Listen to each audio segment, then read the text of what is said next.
गुढीपाडवा जवळ येतोय आणि घराची साफसफाई तर केलीच पाहिजे, पण कुठून सुरुवात करू हेच समजत नव्हतं. नमस्कार मंडळी, मी ज्योती अगदी मनापासून स्वागत करते तुमचं आपल्या चॅनल वरती. तर थंबनेल पाहून तुम्हाला समजलंच असेल, तर इथं आमची गुढीपाडव्याची साफसफाई चालू आहे. आता आदेशला घेऊन या दोघींना घेऊन साफसफाई करायची म्हटलं तर एक तासच आहे. हे तिघ जण झोपेत होते म्हणून म्हटलं आता सकाळी पहिलं किचनची साफसफाई करू म्हणून वरच्या जाळ्या वगैरे काढून घेतला. आणि फॅन तर काही मला पुसता येणार नव्हता, त्यांच्याकडूनच आता फॅन पुसून घ्यावा लागणार होता. काठीला असं झाडू बांधून एकदम साफसफाई चकाचक करून घेतली. वरचे जाळ्या झळमट वगैरे ते सगळं काढून क्लीन करून घेतलं. गुढीपाडवा असो किंवा इतर कोणता सण असो, त्यापूर्वी आपण घराची साफसफाई करतो, घर स्वच्छ करतो. त्यामुळे घर सुंदर दिसतं आणि एक घरात एक पॉझिटिव्ह एनर्जी राहते. त्यामुळे आपलं मन आनंदी राहतं.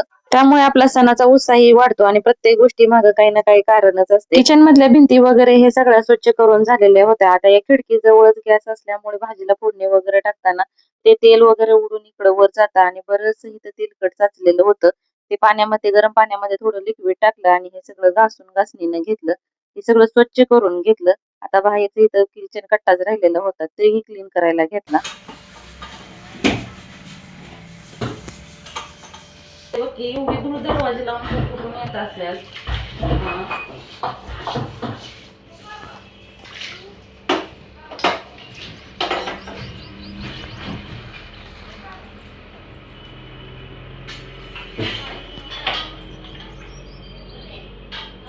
आता कट्टा क्लीन करून घेतलेला होता. म्हटलं हे पाणी आहे ते सुरुवातीला काढून घ्यावं, नंतर एकदा स्वच्छ पाण्याने धुवून घ्यावं, म्हणजे एकदम डीप क्लीन होईल इथं.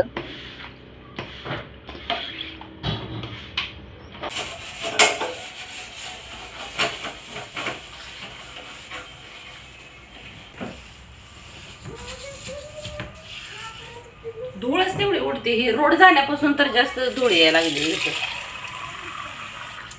समोरचा रोड झाल्यापासून वाहन जास्त वाढलेत, त्यामुळे सगळीकडे धूळ सगळं दार खिडक्या प्यात असून सुद्धा एवढी धूळ आहे.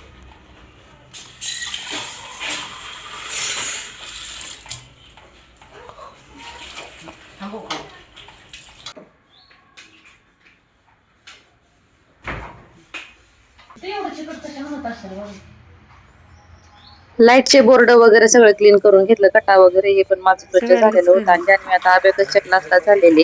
नंतर आंघोळ वगैरे करून घेतली, नाश्ता केला, आदेशला झोपवलं आणि ते भांडे वगैरे हे होते हे घासायला घेतले.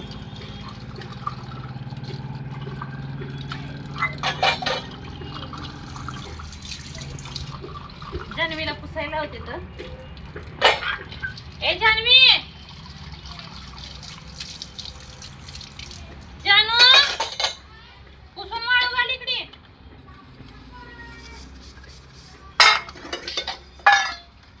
जान्हवी आता क्लासवरून आलेली होती, मग घासलेली भांडे तिला पुसाय सांगितले आणि परीने तिला भांडे नेऊन दिले.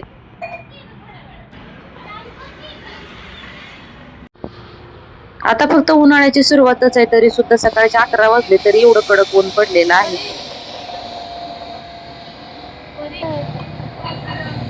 निम्मे भांडे तर मी कालच घासून ठेवलेले होते. आदेश झोपला होता आणि जर शूट घ्यायचं म्हटलं असतं तर बराच वेळ गेला असता आणि तो झोपलाय तोपर्यंत मला हे सगळं करून घ्यायचं होतं. आणि इथं आता घासलेले भांडे इथं आम्ही लावून घेतले. आता 4 वाजलेले होते आणि काहीतरी चटपटीत करायचं म्हणले, मुली भेळ करूया. मग त्यासाठी इथं मग चिवडाही करून घेतला. परी आणि जान्हवी दोघी ही भेळ एकदम छान बनवतात. आता असं तेल पाहिलं की वाटतं जास्तच गरम झालंय काय, पण ते शेंगदाणा तेल आणलं का त्यातून थोडं जरी गरम झालं तर असा धूरच येतो यातून. पण हे काही एवढं कडक झालेलं नसतं.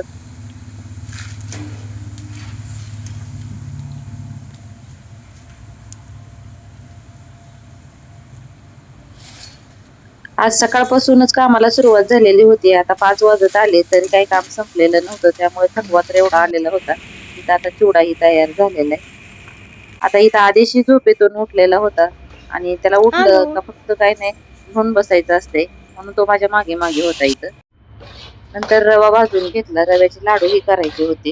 इथं आता सगळ्यांना घरात पाकातले रव्याचे लाडू जास्त आवडतात. व्हिडिओ कसा वाटला कमेंट करून नक्की